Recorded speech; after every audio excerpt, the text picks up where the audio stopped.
हर हर महादेव। मेरे प्यारे देशवासी हो, आज मैं आपको वो किस्सा बताता हूँ कि 100 पाप करते हैं।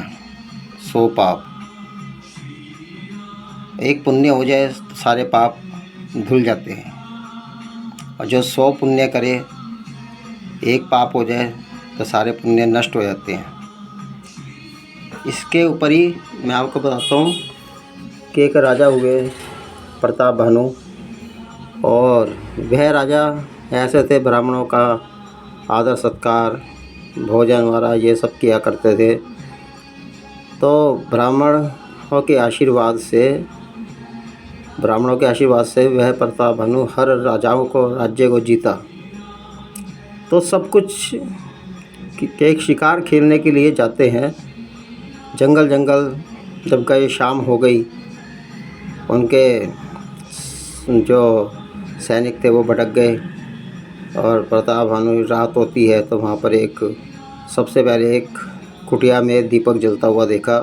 तो वहाँ पर जाते हैं, वह दुश्मन था उसका, और सब पहचान लेता है, सारी बात करता है। सब कार्य अपना होते होते जैसे भविष्यवाणी बताई, वैसे ये राजा के प्रताप भानु के द्वारा उस साधु ने, वह साधु और कोई नहीं था, उस प्रताप भानु जी का दुश्मन था, जिसे जीता प्रताप भानु जी ने। उसने अपना सम्मान पाने के लिए सिर्फ एक तप करा, तप के जोर पे जंगलों में, वैसे ही उनको प्राप्त हुआ।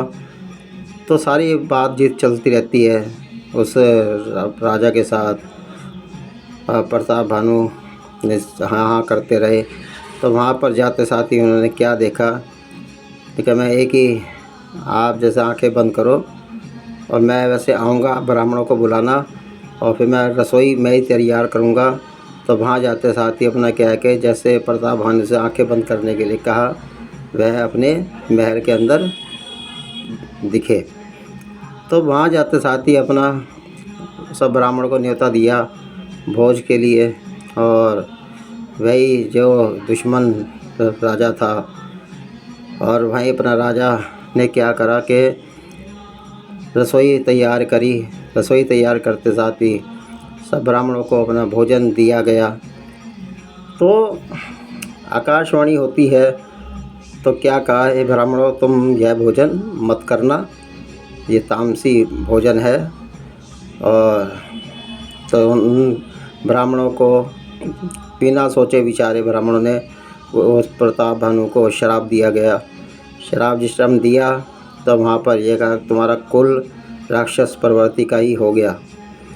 तो वहाँ उन्होंने अपना क्या करा कि राक्षस प्रवृत्ति के बनोगे।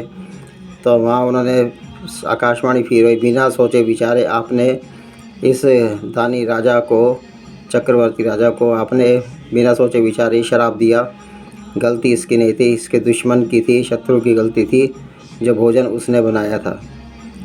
तो सब ब्राह्मणों ने क्या करा कि मीटिंग करी। ब्राह्मणों ने मीटिंग करते साथ ही उन्होंने क्या कहा कि हे राजन, जो हमने शराब दिया, वह शराब तो अंगीकार है, और मेन ऐसा होगा, मगर तुमने नारायण भक्तों की सेवा करी है, और तुम ब्राह्मणों की सेवा करी है, तुम ब्राह्मण कुल में ही जन्म लोगे, और हरि के जो अवतार होगा श्री राम रूप में, तो वहीं से उनके द्वारा ये आपके राक्षसों का कल्याण भी होगा। तो यही है मेरे भाई, इसमें यही पता लगता है कि सबसे पहले 100 हम पाप करते हैं, एक पुण्य कर दें सारे पाप धुल जाते हैं। तो 100 पुण्य करने पे एक पाप तो कहीं ना कहीं होगा ज़रूर। तो जिसकी वजह से ये है कि वो सारे पुण्य खराब हो जाएंगे। तो इसलिए कहते हैं कि इस कलयुग में हर कार्य करना है तो कलयुग को ही पकड़ के रखो, कलयुग भी परमात्मा का ही है दिया हुआ। और पूजा पाठ भक्ति ज़्यादा लंबे समय की मत करो, क्योंकि कलयुग देख लो, ये कलयुग का पहरा है। ज़्यादा भक्ति करने वाला हाँ दुखी ही रहेगा। मगर यह कि मैं कहता हूँ भक्ति करो, मगर ये मन किसी का दुखाओ मत। मन ना दुखाओ, पूजा पाठ करो, मंत्र जाप करो और सब कार्य सफल होंगे। दो पलड़े हैं, एक में धर्म और एक में अधर्म। तो मैं ये नहीं कह रहा कि अधर्म करो, मगर यह है कि कार्य वैसे हो करो कि जिसकी वजह से परमात्मा को भी अच्छा लगे। और चलते फिरते हरि नाम जपते रहो, सब कार्य परिपूर्ण होंगे। हर हर महादेव।